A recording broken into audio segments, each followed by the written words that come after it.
Hello friends, and welcome back to my crafty space where I share my memory keeping projects and processes with all of you.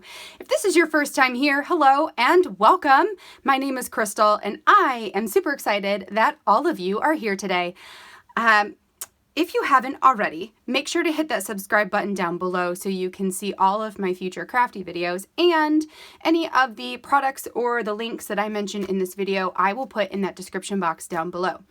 So today we are jumping back into our storykitcrush series. If you are new and you've never heard of storykitcrush before, this is essentially a challenge that I do with a couple of my crafty friends where every Friday we are posting videos crushing a specific story kit from Ali Edwards throughout the month.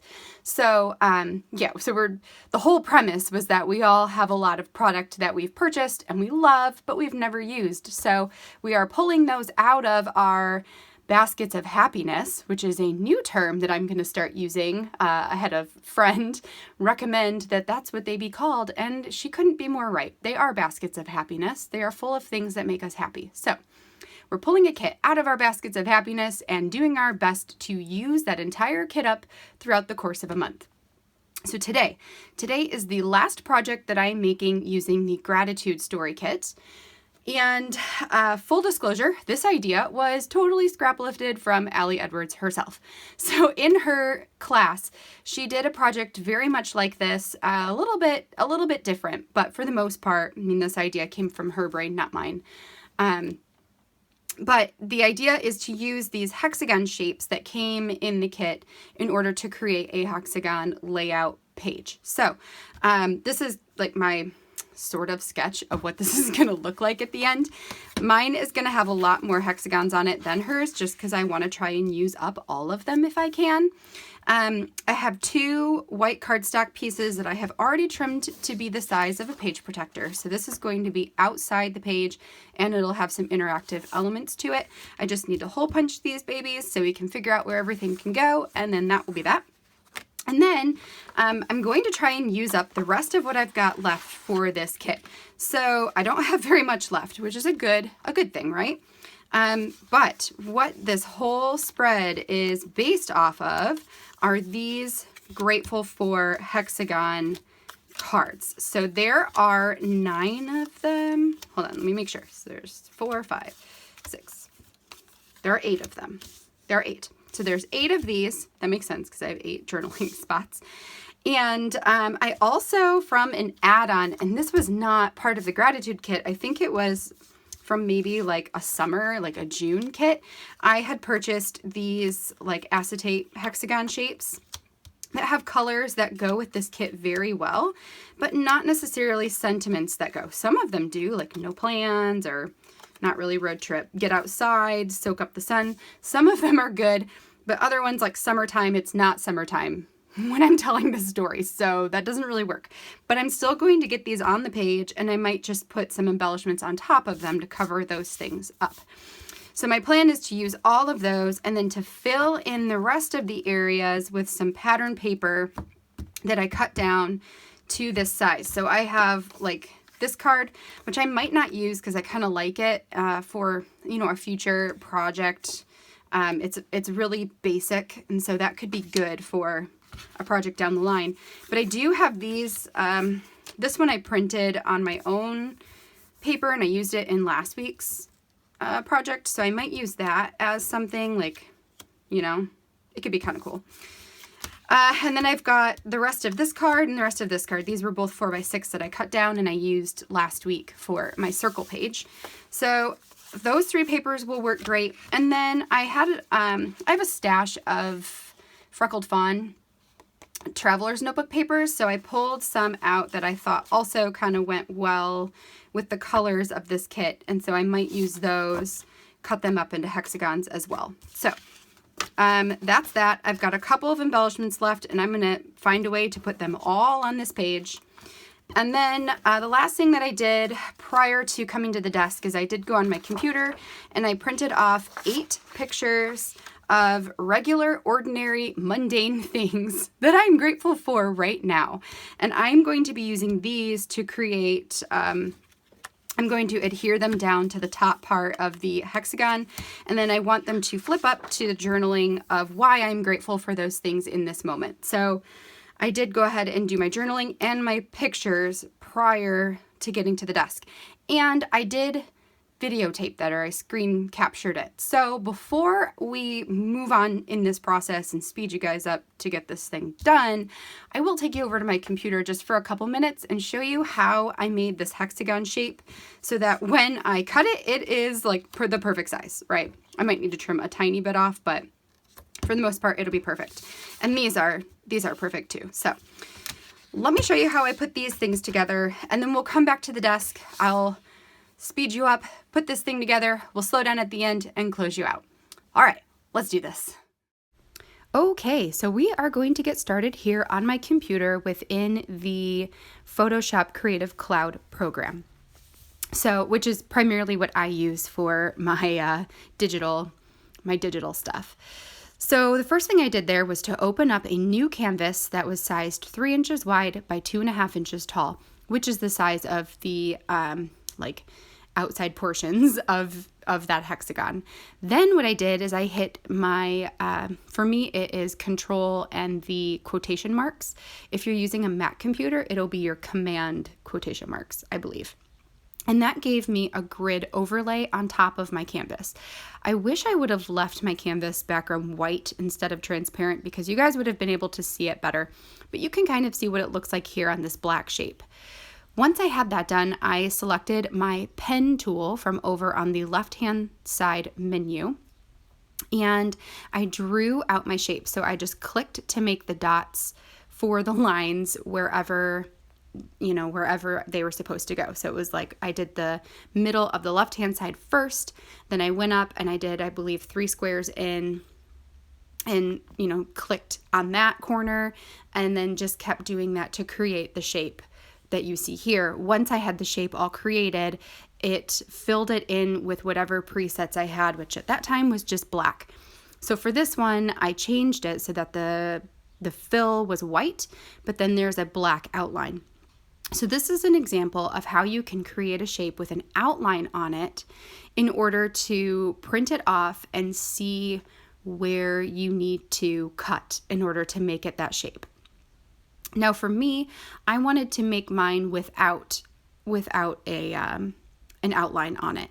So what I just did is I went up to my stroke and I changed it from black to none.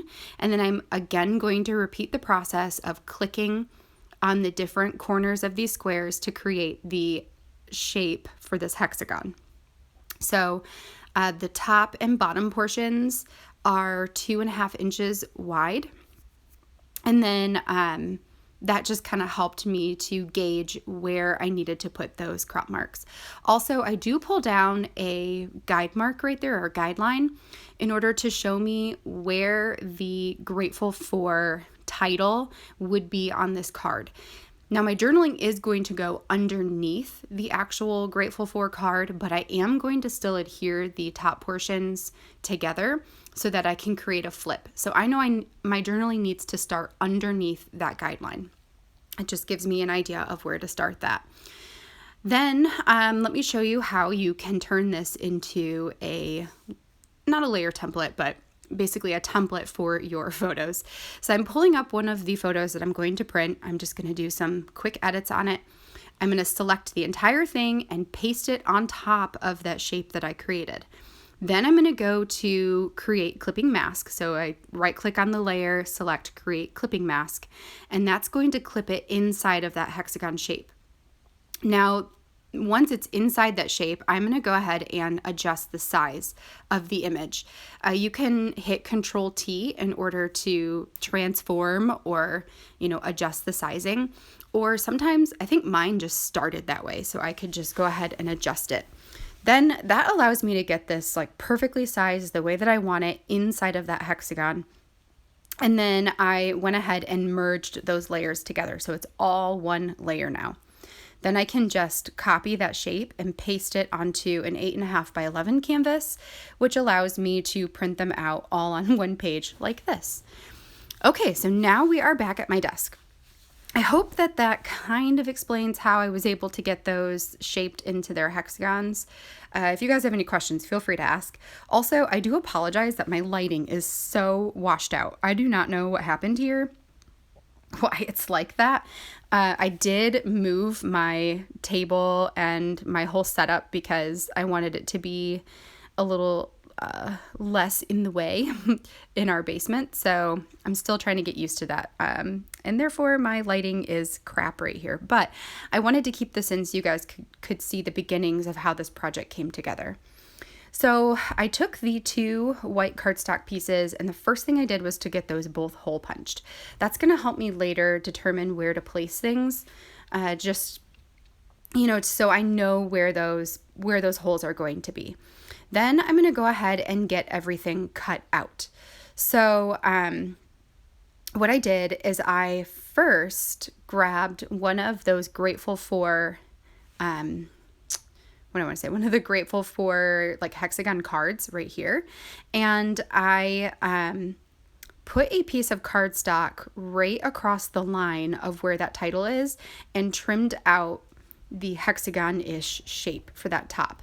That way, when I cut out my pictures, I can position that same piece at the top of the photo to trim it off in order to have it fit on top of the white portion, which is what you see here.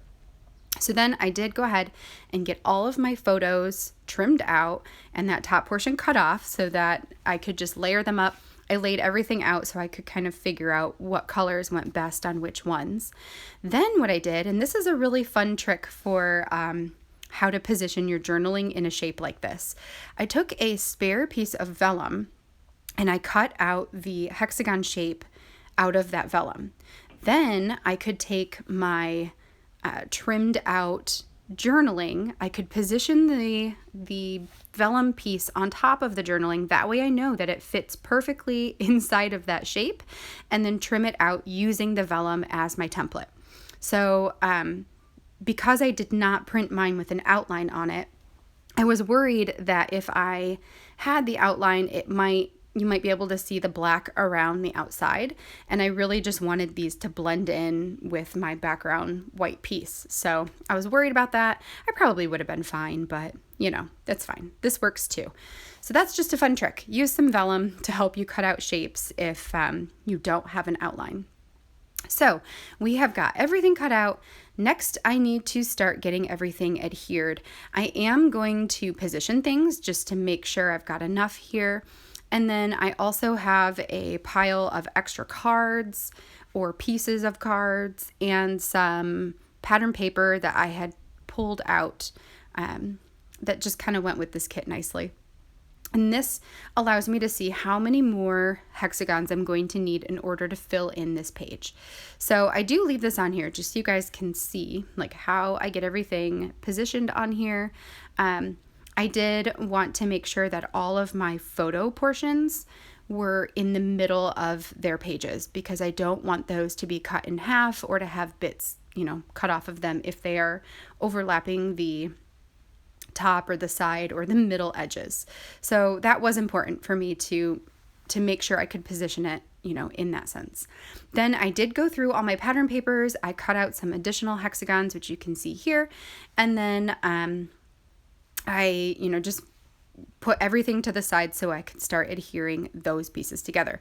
Luckily, or not luckily, but luckily, an alarm went off on my phone and that caused my video to stop. And so I had to like readjust and restart. So my lighting is magically much better now that I have restarted my video. So again, I apologize for that first part, but you know, it is what it is. So now I am going to go ahead and adhere down my photos onto the hexagon portion. And I'm going to score those hexagons right below the Grateful For title. I take out a lot of the footage just because it's repetitive, but I do end up scoring the hexagons before I adhere the photos down. It just was easier that way. So if you do this, just know that that's easier.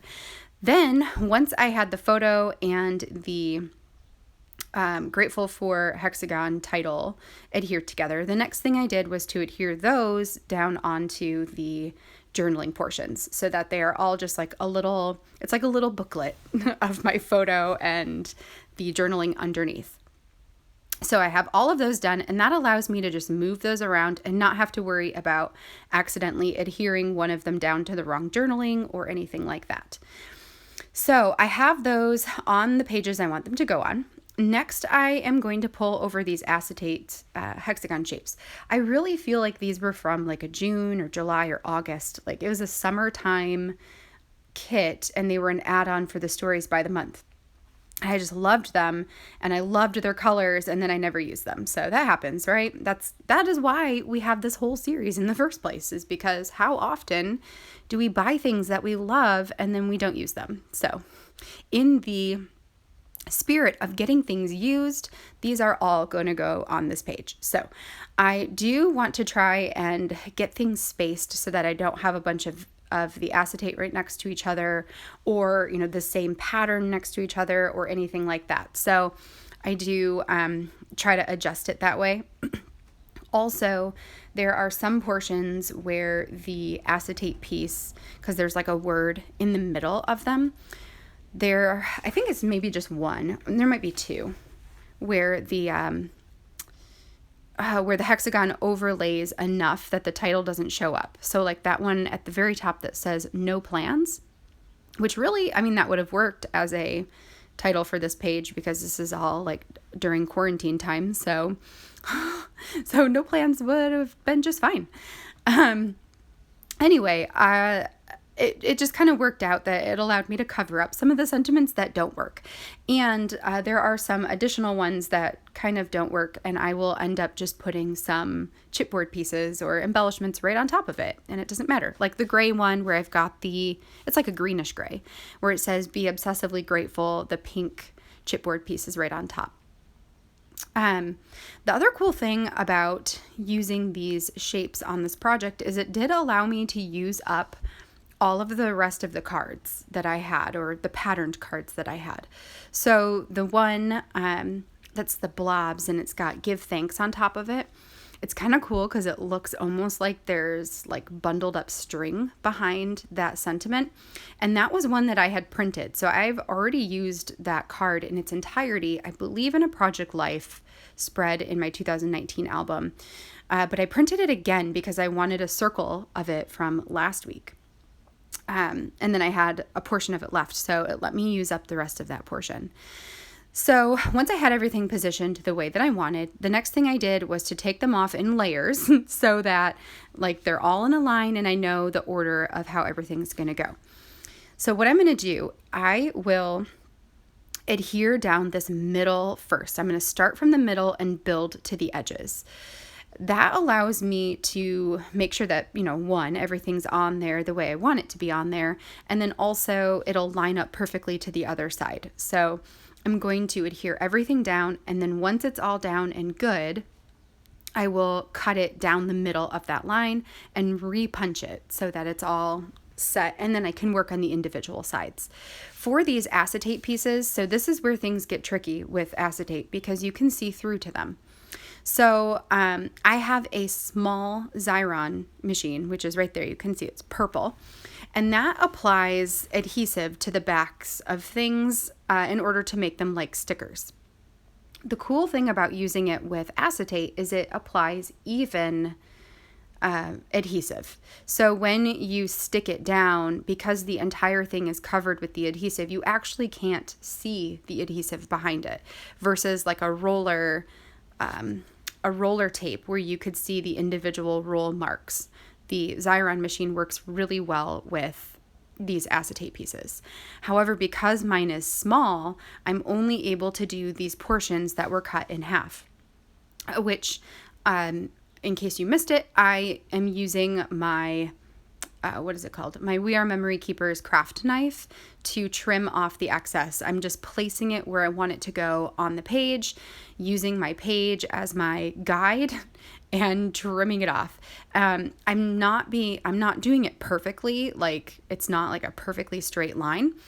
I just needed it to be roughly the right what do I want to say, like the right size so that I could get that adhesive on the back of it, stick it on the page, and then I can trim off any of the little bits of extra that hang off the edges. But I just needed a rough guideline of where those were going to go. So that gets down all of the middle row. So next we're going to trim off any of the excess, and then we're going to cut right down the middle of that line, and that's going to give us our two sides. Yeah. So you know what? It also worked out with that bottom one. It says it's yellow and it says soak up the sun. I just got lucky and I pretty much got this to cut right directly in the middle of it. So you can still see that sentiment. I was a little worried about that because I thought it might look funky if we cut right in the middle of a word or something. So it worked out. Anyway, I'm pulling over that 6-hole punch again, which is perfect for these projects. I always have that link down below anytime I'm using it because it was one of my most favorite purchases. Actually, I didn't purchase it, I got it for Christmas, but it was a great Christmas present for me because I work in these 6-ring albums a lot, as you guys have seen. Okay, now that I've got that middle row done, the next thing we're going to do is work on one side at a time. I'm going to show you guys pretty much how I do the left-hand side, and then I'm going to skip over all the footage from the right-hand side just because it's the same exact thing, just slightly different embellishments and slightly different patterns. So when we get to that side, just know that I'm doing the same thing I'm doing here. So since I have that middle portion done, I'm going to use that as my guide in order to build out to the outside edges. So I applied a little bit of adhesive into the middle of that greenish gray acetate because I knew that I was going to be putting my chipboard piece right on top. So I knew I could hide the adhesive underneath it. I'm hoping that it will stick down really well just because plastic is a little tricky with adhesive. But so far so good. I think, over time it'll get stronger and stronger.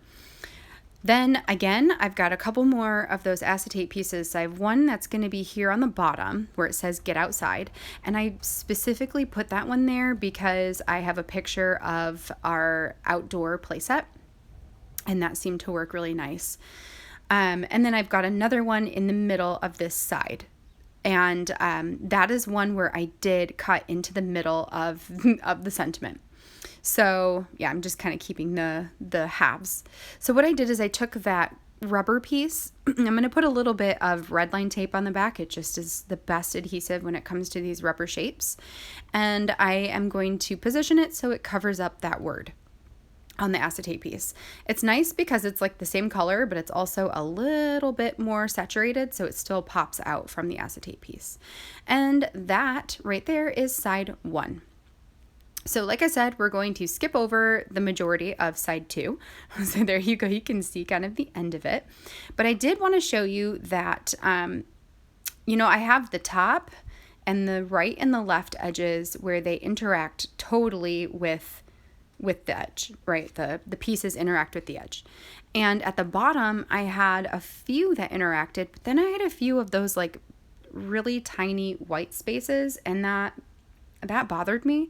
So what I did is I just took some of those extra pieces that I had set to the side and adhered just the tiniest little portion to the bottom. And I feel like that really made a difference for me, at least. It made the page feel more complete. So once I get that done, that is pretty much going to do it for this spread.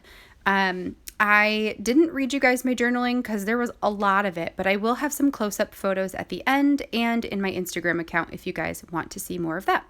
All right, let's close you out. All right, you guys, so that completes my final project using the Gratitude Story Kit, and this came out super cool. I really love it, and I am just glad that I was able to work these hexagons into a project this month because I love hexagons. I just love playing with shapes.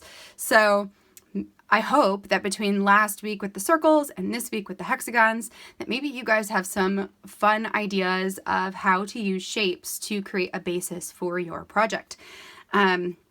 Yes, so super fun. Love it. Love all the journaling because, you know, you guys, I have all the words all the time. So it's nice to have a way to include all of that without it just being like out in the open. So to have the little interactive bits where it's hidden. I used up all the rest of my embellishments. I like the addition of these fun patterned papers, and I got to use up all those acetate hexagons that I've had in my stash for a long time. So that was cool too. Anyway, I hope you guys liked this project. Let me show you guys what I have left. So in addition to the stories that you guys have seen me create this month, I also did a Project Life spread at the beginning of April using gratitude. And then I also have an older spread from 2019 that I did using gratitude as well. So I have 2 Project Life spreads, just different years. And I also used some bits and pieces in my December daily. So those things you wouldn't have seen this month except for the Project Life, but I do have those in addition to my stories. So what I have left from the kit, you guys are going to be really proud of me, is my stamp set, which will just go into my stash because, or my supplies, right? Because stamps never go away, which is the beauty of them, right? And I have a single journaling card, which is really pretty and generic. It just says, here's what I'm thankful for, and I can use this on any spread at any time. So I actually am really happy to have something like this left over that I know for sure will get used down the line, probably sooner rather than later, since since it's in my brain that I have it. So that is it for gratitude. That's all I have left. I'm really happy with that. So next month we are continuing on and we are picking a new kit. So Tashi and I got together and decided that for May we are going to crush the Rest story kit. This one came out a while ago. I actually I don't know the exact month that it came out in, but it is an older kit. And we thought it just would be a good time to talk about rest.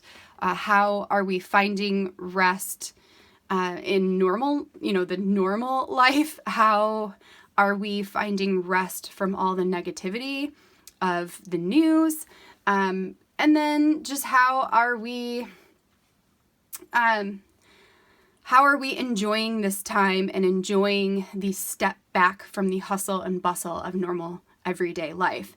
And also perhaps how are we preparing ourselves to go from where we are now to back to whatever version of normal we're going to have here in the future. So there's a lot of possibilities for stories to tell with Rest. I know I'm excited to get into it, and I hope that you guys will join along. If you don't have the Rest kit, no worries. You can still totally play along. Just pick out a kit that is older in your stash. I mean, it doesn't even have to be older. It could be the most current kit. But make the goal of trying to use up the entire thing by the end of the month. And let's see if we can crush kits together. Before I let you guys go, I do want to let you know that Tashi also has her last gratitude story project on her channel today. I'm going to link that down in the description below. Make sure you guys go check her out and see what she's done for her last project. I know I'm really excited to go and watch it and see. And that will do it. If you like this video, give me a thumbs up, and then I will see you next week for my first Rest project, or sooner than that, I will see you tomorrow where I will be sharing a flip through of my Day in the Life album. So super excited for that. Until then, you guys have a great weekend, and I will catch you all in the next video. Bye now.